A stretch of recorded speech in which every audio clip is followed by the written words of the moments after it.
Hello friends, ला education में आपका स्वागत है। मैं एन पांडे। आज हम मैथ का एक चैप्टर है परसत्ता, उसके बारे में डिस्कशन करेंगे। मैं आज आप सबको इसका एक ट्रिक बताता हूं, जिससे इसके सवाल बहुत आसानी से 2 से 4 10 सेकंड में 15-20 सेकंड में लग जाएंगे। जैसे हम लोगों ने वर्गमूल का ट्रिक देखा, पासा का ट्रिक देखा, आइए इसके बारे में थोड़ा डिस्कशन करते हैं। जैसे हम सभी ने देखा है कि कोई भी चीज़ होती है तो जैसे 2 चीज़ें हों और वो एक दूसरे पर निर्भर करें। जैसे आयत के लिए 2 चीज़ें होती हैं, लंबाई और चौड़ाई। लंबाई और चौड़ाई एक दूसरे पर निर्भर करती हैं कि अगर एक बढ़ाई जाए या एक घटाई जाए तो क्षेत्रफल पर प्रभाव पड़ता है। तो आइए हम देखते हैं कि अगर लंबाई या चौड़ाई किसी एक में परिवर्तन किया जाए तो क्षेत्रफल में बिना परिवर्तन किए दूसरे में कितना परिवर्तन होगा। तो इसके बारे में थोड़ा सा जानते हैं और इसको हम मान लेते हैं यदि P में x% की क्या की जाए, वृद्धि की जाए, वृद्धि की जाए तो Q में कितने प्रतिशत की कमी करें जिससे परिणाम में कोई परिवर्तन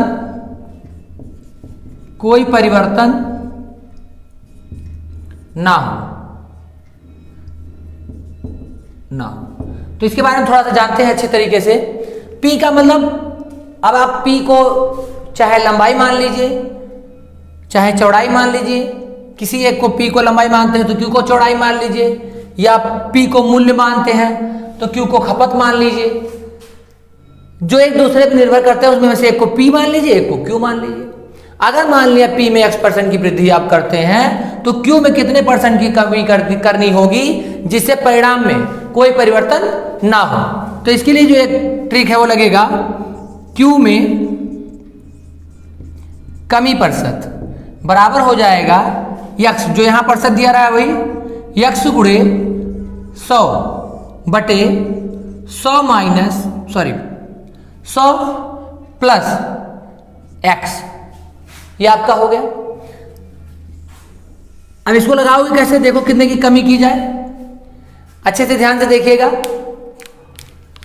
अब एक एग्जांपल मैं बताता हूं आपको। मान ले कोई आयत है, आयत में लंबाई और चौड़ाई होती है।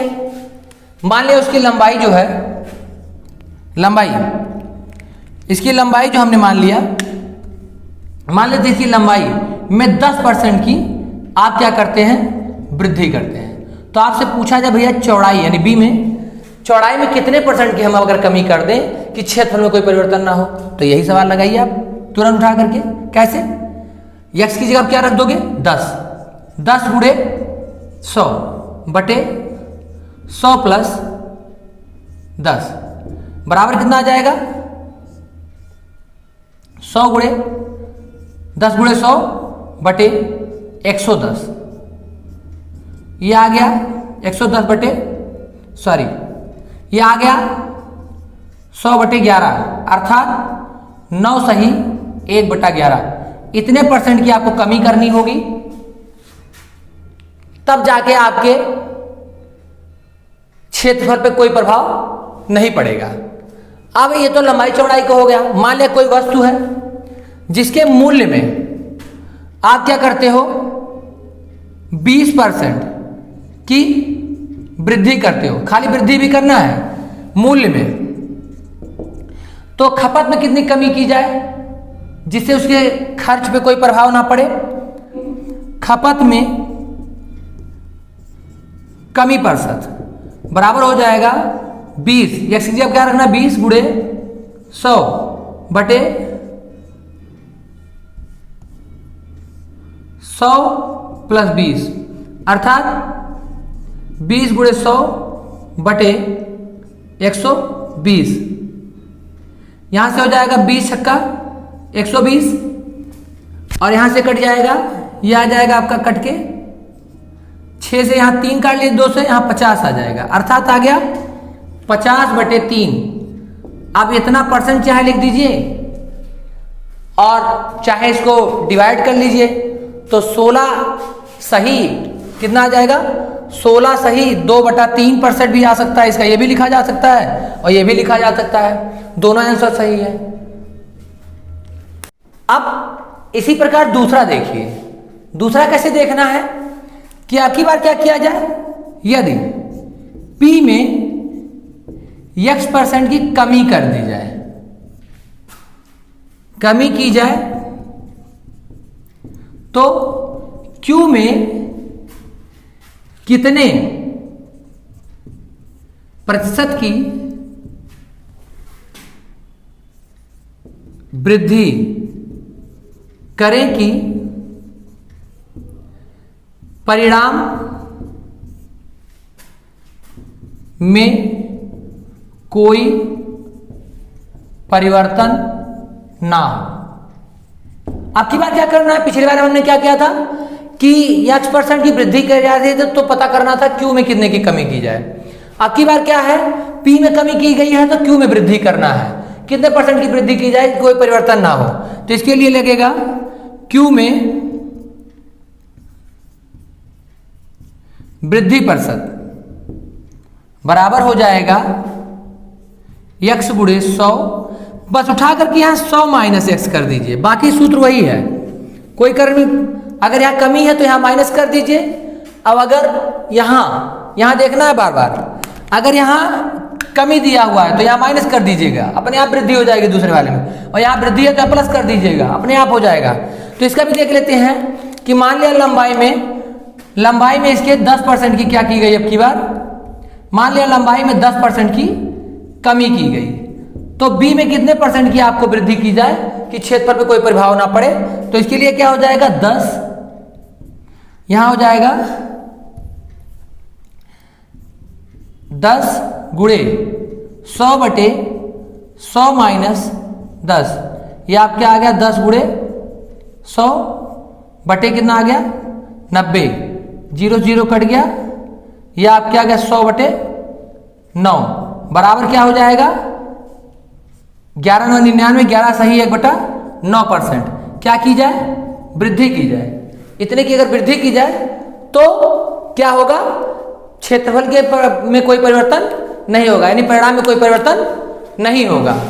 इसी प्रकार इसका एक एग्जाम्पल और देख लीजिए, मान लेते हैं कि कोई वस्तु है, आप उसके मूल्य में क्या करते हैं 20% की कमी कर देते हैं, 20% की, तो आप खपत में जो है, खपत में कितने की कमी करें, वृद्धि करें कि उसके खर्च पर कोई प्रभाव ना पड़े, तो फिर वही है खपत में परिवर्तन, आपका x बराबर 20 गुणे 100 बटे 100 - 20, अर्थात ये कितना आ जाएगा आपका 20 गुणे 100 बटे 80, 20 चौका 80, 4 आया, 4 से 100 को काटेंगे 25 आएगा, इतना आ गया।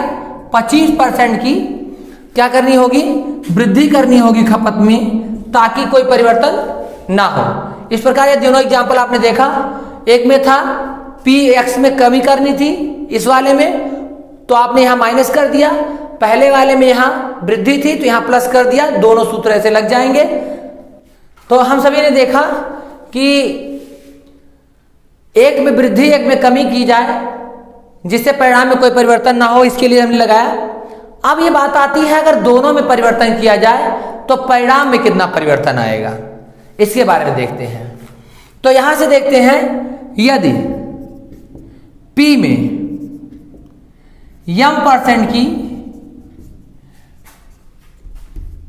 की कमी या वृद्धि, कुछ भी कर देना कोई फर्क नहीं पड़ता, कमी या वृद्धि की जाए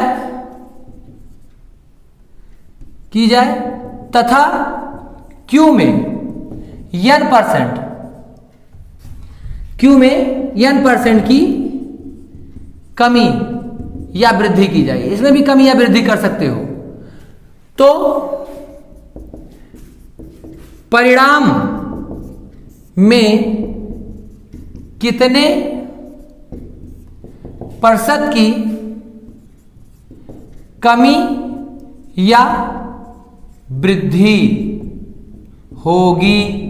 यहां देख लीजिए, क्या इसका क्या अर्थ है कि अब यह ऐसा, इसमें ध्यान से ये देना है कि अगर दोनों जो एक दूसरे पर निर्भर कर रहे थे, अभी तक परिणाम में कोई परिवर्तन नहीं हो रहा था, अब हमें क्या देखना है कि इन दोनों में भी परिवर्तन किया जाए तो परिणाम में कितना परिवर्तन होगा ये जानना है। तो मान लिया कोई P है, P में आप m% की कमी करते हो या वृद्धि करते हो, तो Q में भी n% की वृद्धि कर देते हैं, कुछ कमी कर दे चाहे वृद्धि कर दे, तो आपका जो परिणाम निकल के आएगा उसमें कितना परिवर्तन होगा।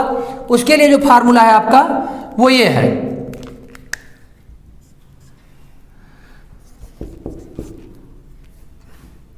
परिणाम में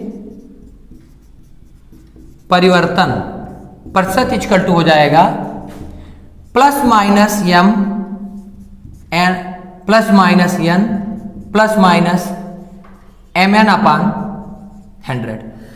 अब आपको हम बता दें कि ये प्लस माइनस का क्या मामला है। अगर कमी की जाए तो माइनस में दर्शाइए उसको, अगर वृद्धि की जाए तो प्लस में दर्शाइए उसको। जैसे हम एग्जांपल लेते हैं, यहां मान लिया कोई आयत है, उसकी लंबाई में आपने क्या किया, वृद्धि कर दी, कितने की, 10% की, तो 10 प्लस हो जाएगा परसेंट, तो यानी आपका यम बराबर कितना हो गया, 10%। अब मान लिया चौड़ाई में आपने क्या किया, 15% की कमी कर दी, यानी यन में कितने परसेंट की कमी कर दी, 15% की कमी कर दी। तो आपसे पूछा जाए क्षेत्रफल में क्या परिवर्तन होगा, तो 10% की वृद्धि हो रही है, यन में 15% की कमी, तो इसी सूत्र से लगाते हैं। यन में क्या हुआ, 10% की वृद्धि का मतलब 10 प्लस में हो गया। यहाँ प्लस माइनस में से क्या लगाना है, जो यहाँ हो, कमी हुआ तो माइनस लगेगा, -15, और यहाँ प्लस माइनस के गुणा माइनस होता है तो माइनस लगा दीजिएगा, 10 गुणे 15 बटे 100। अब आपने देखा कि यहाँ से इसको काट दीजिए, ठीक, तो ये आपका घट जाएगा तो -15, -5 बचेगा, 10 में से 15 गया तो -5 बचा, माइनस ये आपके 15 बटे 10। अब इसे जो भाग देंगे तो ये हो जाएगा 1.5। अब ये देखिए माइनस माइनस जुड़ता है तो -6.5 हो गया। इतने, अगर ये आंसर माइनस में आया है तो कमी होगी। अब देखिए नया एक एग्जाम्पल मान लेते हैं, मान लिया कोई वस्तु है, उसके मूल्य में 5% की वृद्धि की जाती है, तो मान लिया m बराबर +5% हो गया, और उसके खपत में मान लेते हैं कि 10% की वृद्धि की जाती है, दोनों वृद्धि कर देते हैं अब की बार, तो प्लस इसमें भी n बराबर मान लिया क्या बोलते हैं 10% की वृद्धि की गई, तो यहाँ 10 लिख लेते हैं। तो आप पूछा जाए कि इसका जो खपत होगा, खर्च में क्या परिवर्तन आएगा। ये आपका क्या था, मूल्य था, मूल्य में वृद्धि आपने की, ये आपका क्या था, खपत था, खपत में भी वृद्धि आपने कर दी, तो आपके खर्च में कितना परिवर्तन आएगा ये देख लेते हैं। तो इसी सवाल से फिर से लग जाएगा, 5 दोनों प्लस में है तो दोनों 5 + 10 प्लस 5 गुणे 10 बटे 100, 0 0 कट गया तो यह आ जाएगा 5 + 10 बराबर, यहाँ जोड़ लीजिए डायरेक्ट, 5 + 10 बराबर 15 प्लस 5 बटे 10 अर्थात 15 प्लस भाग देंगे 0.5 आएगा और हो गया 15.5%। की क्या होगी, वृद्धि करनी होगी किसमें, खर्च में, तब जाके मैनेज होगा। तो ये आपका दूसरा एग्जाम्पल हो गया। अब एक तीसरा एग्जाम्पल हम ले लेते हैं, मान लिया बाय द वे, तीसरा एग्जाम्पल देख लेते हैं। तीसरा एग्जाम्पल क्या है, अगर दोनों में कमी कर दी जाए तो क्या स्थिति बनेगी। मान लिया कोई चीज है, कोई भी चीज है, मान लिया आपने क्या बोलता है आयत ही ले लिया दोबारा, उसके लंबाई में आपने क्या किया 5% की कमी की, अब आपने चौड़ाई में भी क्या बोलते क्या किया 10% की कमी कर दी। तो पूछा जाने लगा आपसे ये बात बताइए कि चौड़ाई में कितना परिवर्तन आएगा। तो सेम सवाल, दोनों माइनस में है तो भैया m माइनस है तो m माइनस मतलब 5 माइनस, और n भी माइनस में है तो आपको n के लिए भी माइनस में लेना है तो -10 कर दीजिए। माइनस माइनस से गुणा क्या होता है, प्लस होता है, यहाँ प्लस ले लीजिए और क्या कर दीजिए 5 गुणे 10 बटे 100 कर दीजिए, ये कट गया और ये दोनों माइनस में से जुड़ करके -15 हो गए और ये प्लस हो गया और ये हो गया 5 बटे 10, ये हो गया -15, भाग देंगे तो आएगा 0.5, अब घटाएंगे तो निशान बड़े वाले का लेगा, 15 में से जब हम 0.5 घटाएंगे तो 14.5 आएगा। ये इतने % की जो इसकी होगी खपत में तुरंत, यानी क्षेत्रफल में इतने की कमी हो जाएगी। तो ये आपका तीसरा एग्जाम्पल रहा। मैंने 2-3 एग्जाम्पल भी दिए हर ट्रिक पर 3 ट्रिक मैंने बताई, तीनों पे मैंने एग्जाम्पल भी दिया आपको। उम्मीद करता हूं कि आपको ये तीनों समझ में आया होगा और मैं कोशिश करूंगा और नई नई ट्रिकें आपको देता रहूं, बताता रहूं, जिससे आपका एग्जाम और इजी हो जाए।